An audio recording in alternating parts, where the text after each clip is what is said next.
Chapter 1. The Ruins of Eldavar. The wind descended from the mountains like an ancient lament, carrying the scent of snow and smoke. Eldavar slept. The stone houses clung to the edge of the abyss as if they feared falling out of the world. Oil lamps flickered in the windows.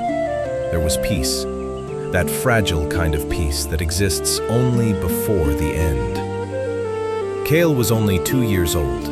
His mother braided herbs beside the fire. His father cleaned the blade of his sword, not for war, but out of habit, like one preparing for a storm that had been foretold for centuries. Then the dogs fell silent, and the sky turned red. From the mist emerged figures dressed in black. They bore no banners, they spoke no warnings. Their hands glowed with ancient symbols that no one outside Eldavar was ever meant to know. The keepers of the veil had arrived. The first house burned, then another, and another. The cry of the dragon sleeping beneath the mountains thundered through the earth. Kale's father lifted the child into his arms. Run to the forest. Do not look back, no matter what you hear. His mother kissed his forehead, her tears like falling ash. Remember the sky, Kale. The sky always remembers. He ran. Behind him, Eldavar ceased to exist. Magic against steel, fire against stone. The guardians fell, one by one, defending secrets older than kingdoms. Kale hid among roots and snow, trembling, his small hands covered in blood that was not his own. Then the earth split open. From the smoke descended an immense shadow, broken, wounded. A dragon. Its wings were burned, its chest bled light. The world seemed to stop when their eyes met. Child of dust. The voice did not sound in the air, but within Kale's heart. The dragon bowed its head. Its scales cracked like the sky at dawn. From the beast's chest emerged a fragment of light, ancient, infinite, the universe itself. Kale did not scream. He did not cry. He only fell to his knees as the fragment entered his chest and his heart learned to beat with another world inside it. The dragon exhaled its final breath. The mountains fell silent. And when dawn arrived, only ruins and ash remained, and a child who would never remember this night. Chapter 2. The Child of Ashes. Dawn arrived without colors. The sun barely dared to look upon the ruins of Eldavar. Smoke rose slowly among the blackened stones, as if the earth itself were exhaling its final breath. The mountains remained still, ancient witnesses to a truth the world had already begun to forget. Among the smoldering remains walked a lone man. His name was Orvan. He was a merchant, a traveler, a son of endless roads. He had seen cities fall, empires sink, crossed deserts and seas, yet never had he known a silence like this. There were no bodies, no screams, no signs of battle, only ash. Then he saw him, a small child wrapped in rags, sitting among the blackened stones, gazing at the sky as if searching for something that had been torn from the world. Orvan knelt slowly before him. Hello? The child did not answer. His eyes were too large for his fragile face, too ancient for such a small body. Orvan removed his cloak and wrapped it around the child. When he lifted him into his arms, he felt a strange warmth in his chest, as if that tiny body were sheltering an unseen fire. The child did not cry. He did not tremble. He did not ask. The night of Eldavar had been sealed in his mind forever. Orvan descended the mountain path. with a child without a past in his arms and an impossible silence walking behind them. For days they traveled through forests and forgotten roads. Orvin spoke, though the child never replied. He told him stories of distant harbors, of kingdoms by the sea, of cities where the lights never sleep. When they reached Lunareth, the child lifted his gaze for the first time in wonder. The city stretched along the ocean like a dream of stone and white sails.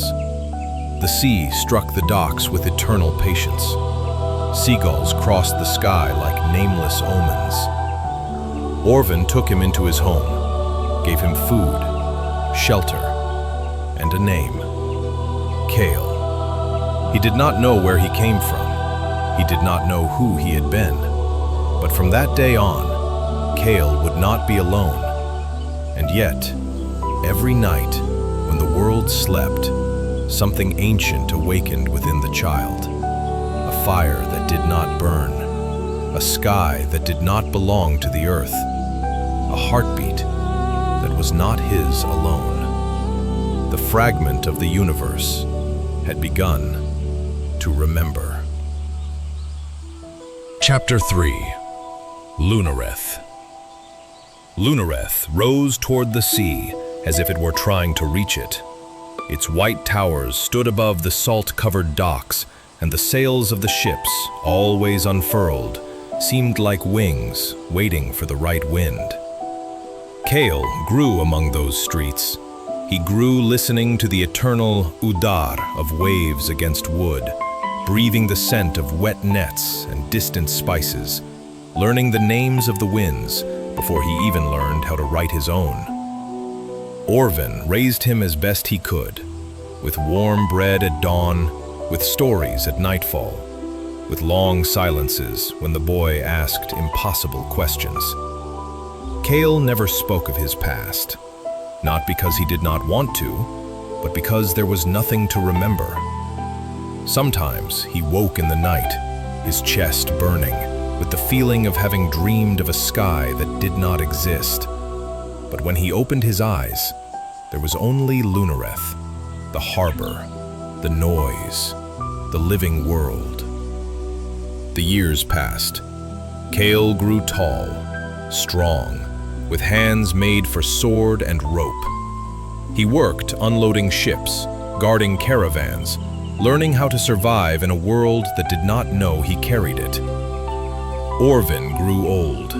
His hair turned gray, his steps slower, yet his eyes still watched Kale, like someone guarding a secret larger than the world. One night, when the sea lay still as a mirror, Kale felt the fire again. It did not burn, but it beat. He placed his hand upon his chest. The sky felt too close, the stars too awake. And for the first time, a soundless word crossed his mind. Remember. Kale did not know why, but he fell to his knees in the sand. The fragment had begun to awaken. Chapter 4. The Invisible Mark. The change began quietly. Kale did not speak of the fire. He did not speak of the word that had crossed his mind.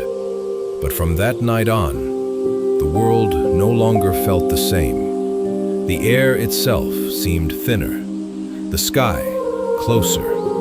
Even the sea listened. Kale returned to his work at the docks, loading cargo, pulling ropes, guarding merchant caravans along the coastal roads. Yet every blade that crossed his path, every blow that should have struck him down, missed. Not by skill, not by luck, but by something that bent the moment before the strike could land. He began to notice it, a falling crate that never touched him, a knife that slipped past his throat, an arrow that veered aside in mid-air. The world was moving around him. Orvin watched, and he grew afraid. One evening, as the sun bled into the sea, Orvin placed a small mirror in Kale's hand. "Look," he said. Kale stared at his own reflection, at his chest, and there, beneath the skin, a faint light pulsed, like a buried star. Kale's breath left him. "What is this?" Orvin did not answer, not with words, only with silence, heavy as stone, because some truths do not want to be spoken. And far beyond Lunareth, in halls of black stone and forgotten names, the custodians of the veil felt it. The fragment had begun to reveal itself. Chapter 5. The Symbol of the Veil. They arrived at dawn, not with banners, not with trumpets, not with the noise of armies. They arrived like a thought, already inside the mind of the city. 3 riders in ash-colored cloaks. Their horses bore no insignia. Their faces were hidden beneath shadow. Lunareth did not notice them. The market opened, the ships unloaded, the world went on. But Orvin felt them, in his bones. He closed the shutters, barred the door, and whispered Kale's name. The knock came before Kale could answer. Not loud, not violent, certain. When Orvin opened the door, the air grew cold. The man in front wore a silver mark upon his glove, a circle crossed by a broken line, the symbol of the veil. Kale's chest burned. The stranger's gaze found him instantly, as if he had always known where Kale would be. "We are looking for a boy," the man said. "A boy who carries something that does not belong to this world." Orvin's voice trembled. "There is no such boy here." The stranger smiled, not with his mouth, with his eyes. "Then the city will bleed until he is found." Kale took one step forward, and the world held its breath.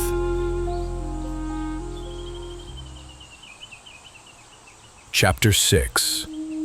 The Book That Should Not Exist.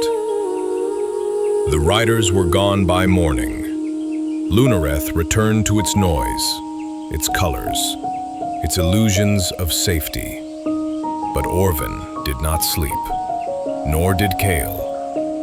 Fear had entered the house and refused to leave. Before the sun reached the harbor, Orvin unlocked a chest that had not been opened in years.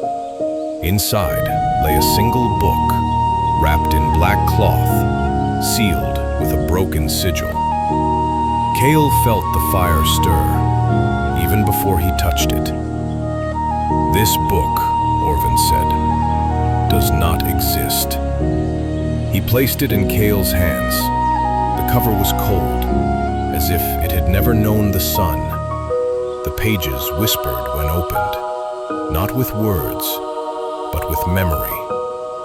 Symbols older than any kingdom filled the paper. Drawings of wings, of fire, of beasts that no longer belonged to the world. Kale's breath became shallow. "What are they?" Orvin did not answer at once. He stared at the floor, as though the stone itself might speak for him. "They are the truth," he said. And outside, far beyond Lunareth, the veil was listening. Chapter 7. The Echo of the Fragment. The book would not leave Kale's mind, nor would the fire. That night, the dreams returned. He walked beneath a sky of broken stars. Mountains floated like forgotten gods. Dragons crossed the heavens in silence. Their eyes were suns, Their wings were storms. Kale awoke, gasping. His chest burned, and the room glowed faintly with pale light. He pressed his palm against his heart. The light responded. The fragment was listening. The days that followed were not normal days. Time bent strangely around him. A glass fell from a table and shattered before touching the floor. A blade slipped from a guard's hand and curved in the air, away from Kale's throat. The world was answering to his presence. Orvin saw it, and his fear deepened. "They are coming," Orvin whispered one night, "because of what you carry." Kale looked at the book, then at the trembling light beneath his skin. "What am I?" Orvin did not answer. Outside, the wind carried a sound that had not been heard for centuries, the distant echo of wings. Chapter 8. The Pursuer. They did not come with fire. They did not come with armies. They came with silence. One of the custodians entered Lunareth at dusk. No banners, no escort, only purpose. His name was Valor. The air changed when he walked. Conversations faltered, candles dimmed. Valor followed the pulse, the fragments whisper. Through markets, through alleys, through the noise of the harbor. Kale felt it before he saw him. A pressure behind the eyes, a cold inside the fire. Orvin locked the door, barred the windows. "He is close," Orvin said. The knock came at night, soft, patient. Kale stepped back. The light beneath his skin flared. Valor's voice passed through the door like smoke. "You cannot hide what the universe itself is calling." The walls trembled. The floor cracked. Kale's breath shook. The fragment answered. And somewhere beyond the sea, something ancient turned its head. Chapter 9. Orvin's Truth. The house did not sleep that night. Neither did the sea. Kale sat by the hearth, the book open on his knees. Orvin stood near the window, watching shadows move where no one walked. "They will not stop," Orvin said. "Not now." Kale lifted his eyes. "Then tell me the truth." Orvin's hands trembled. He lowered himself into a chair. "I was there," he said, "at Eldhavar." Kale's breath caught. "I saw the fire, the sky break, and the child sitting in the ashes." Kale did not speak. The fragment pulsed. "You were that child." The room seemed smaller, the world closer. "They killed everyone," Orvin whispered. "Your parents, your people, the guardians of the dragons."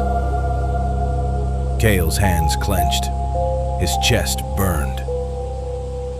"There was a dragon," Orvin continued. "Wounded, dying, and it chose you." Kale closed his eyes. Images without memory pressed against his mind. "You carry part of the universe," Orvin said. "That is why they hunt you."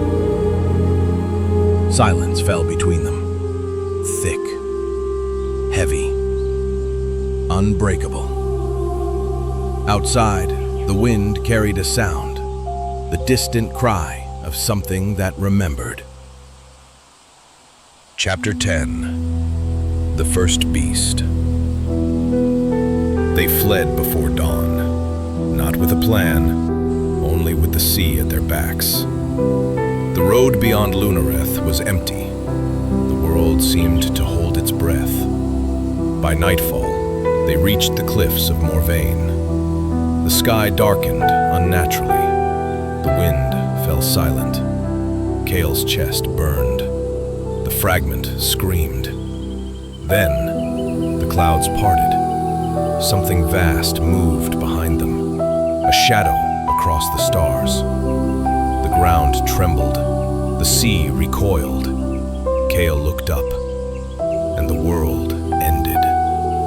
Wings of fire, eyes like suns, a body carved from storm and night. A dragon. It did not roar.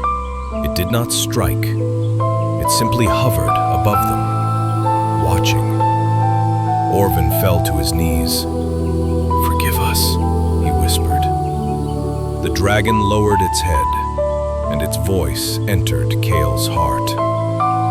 "You carry what was lost." Kale could not breathe. "The fragment calls to us." The dragon's gaze softened, as if remembering something older than the sky. Then it turned and vanished into the clouds. Kale stood trembling. The world would never be the same. Chapter 11. The Oath of the Fragment. They did not speak for a long time, not after what they had seen. The fire within Kale had changed. It no longer whispered. It waited. They camped beneath a sky crowded with stars. The sea was far behind them now. Kale finally broke the silence. "If they are pieces of the universe, then what am I?" Orvin looked at him for a long time. "Then you are a gate," he said. Kale closed his eyes. The fragment answered. Images filled him. Dragons falling, worlds breaking, the veil rising like a wound in the sky. He dropped to one knee, his hand pressed against the earth. "I will not let them finish this," Kale said. "I swear it." The wind changed. The stars pulsed. Somewhere far away, something ancient heard him. Chapter 12. The City Beneath the Veil. They reached the city of Verith at twilight. From afar, it looked like any other city, but beneath the stone and lanterns, another city breathed. Orvin led Kale through forgotten passages, down stairways carved into the bones of the earth. Torches whispered along the walls. Symbols older than empires glowed faintly. Here, the world was not what it pretended to be. They saw chambers of crystal, circles of ash, altars carved with the language of stars. "They rule from here," Orvin said. "The custodians." Kale's chest tightened. The fragment pulsed. "They watch kings," Orvin continued. "They write wars and erase histories." A hooded figure emerged from the shadows, then another, then many. Eyes studied Kale with hunger and fear. "The gate has opened," one whispered. Kale felt the weight of the world settle upon him. Above them, the city slept. Below, the universe was being rewritten. Chapter 13. The Betrayal of the Veil. Trust is the first thing that dies in war. They did not know who had been listening. They did not know how long. When the attack came, it came from within. Steel flashed. A cry broke the chamber. One of their own fell. Kale turned and saw the symbol upon the blade. The veil. The ally who had sworn to protect them lowered his weapon. "I am sorry," he said. "They promised me my family would live." The chamber erupted. Shadows moved. Magic screamed. Kale's chest burned. The fragment flared. The traitor fell, but the damage was done. The Veil now knew, and they were coming. Chapter 14. The Blood of Origin.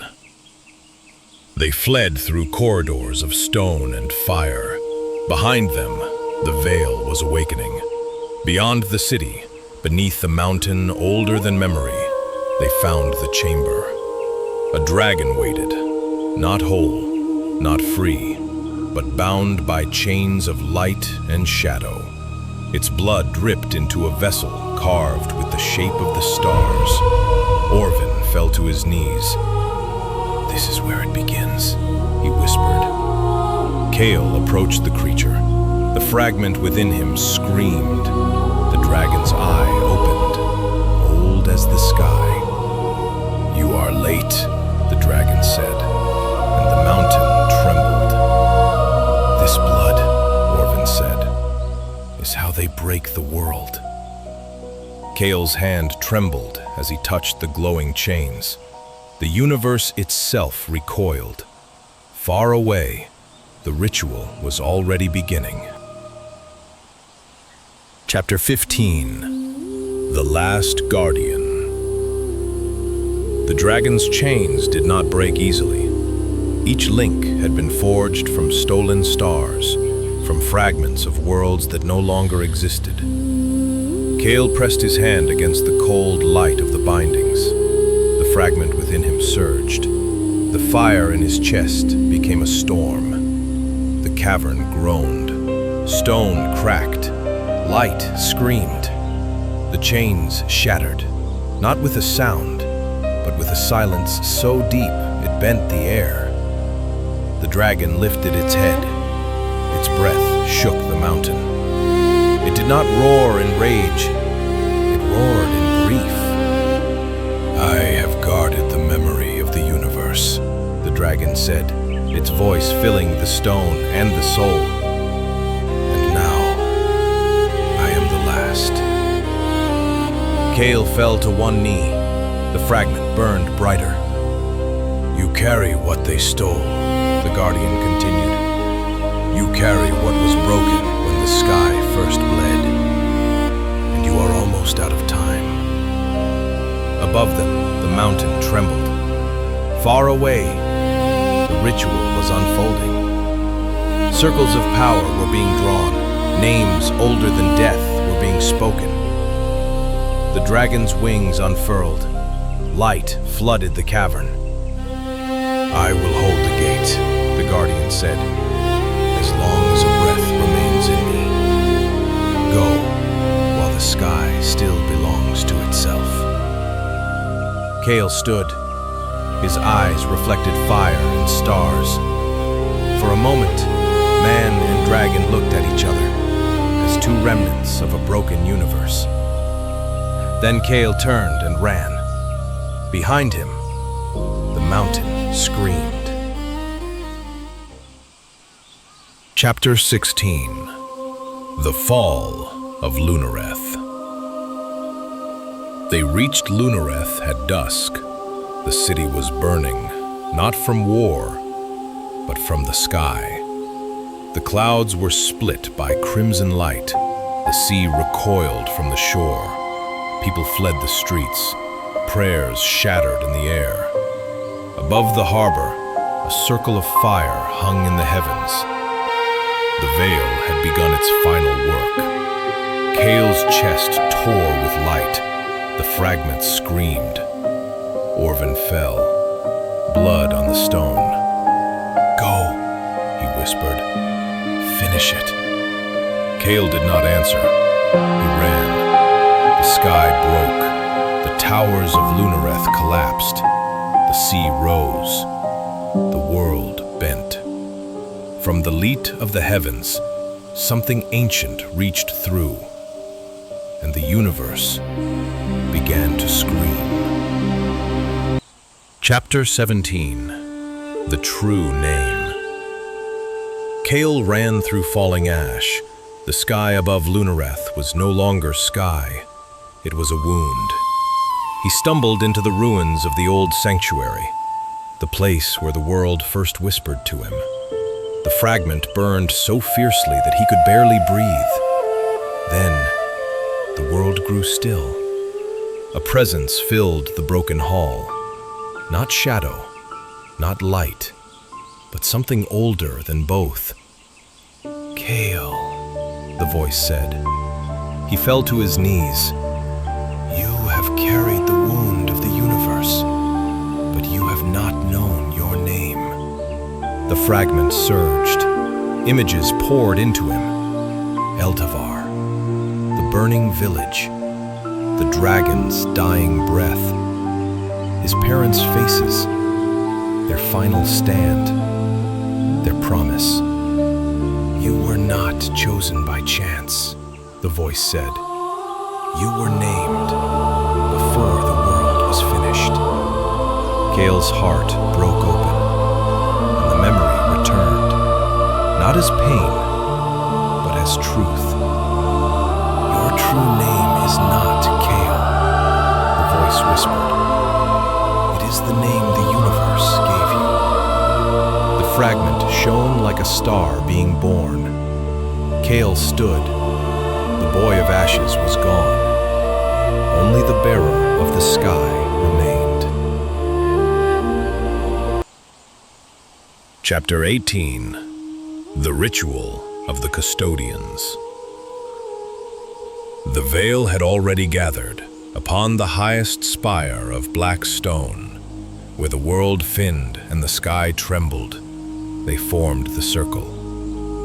7 fragments, 7 stolen hearts of the universe, each one floating above the stone, bleeding light, whispering names that had never been spoken by human lips. The wind died. The clouds froze. Even the stars seemed to lean closer. The custodians raised their hands. Symbols burned across their flesh. Voices joined as one. The ancient words were spoken. The world began to fold. Oceans rose from their beds. Mountains bowed. The moon faltered in its path. Time stuttered. History unraveled. And then, a single footstep echoed through the storm. Kale. He stepped into the circle. The fragments screamed, not in rage, but in terror. The custodians turned as one. "You are too late," said the High Custodian. "The universe already belongs to us." Kale raised his hand. The fragment within him answered. "You do not own the sky," Kale said. "You only wounded it." The ground cracked beneath him. Light surged. "Not while I still breathe." Chapter 19. The Heart of the World. The circle shattered. Light poured from the sky like blood from a wound. The fragments collided, stars breaking against stars. Kale stood at the center of it all. The world fell away. No stone, no sky, no time. Only the heart. A vast sea of living light, beating with the memory of creation. Kale drifted through it. He saw the first dawn, the birth of the dragons, the fracture of the universe. He saw Eldavar, his parents, their final stand. "You were never meant to survive this," the heart whispered. Kale answered with his soul. "Then let me finish it." The heart opened, and Kale stepped inside. Chapter 20. When the Sky Breaks. The sky did not fall. It broke. Not with thunder, not with flame, but with silence. Across the world, every heart felt it. The sea forgot its tides. The mountains forgot their names. Time itself hesitated. At the center of the storm, Kale stood within the heart of the world. The fragments screamed. The custodians fell to their knees.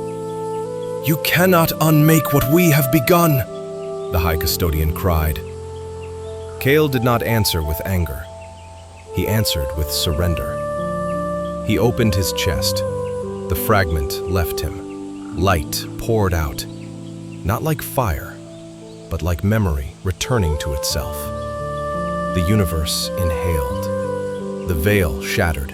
The fragments reunited. And the world was whole again. Kale fell. The sky closed its wound. The sea remembered its tides. The mountains remembered their names. But Kale did not rise. The boy of ashes became the keeper of dawn. And the world learned what it costs to be saved.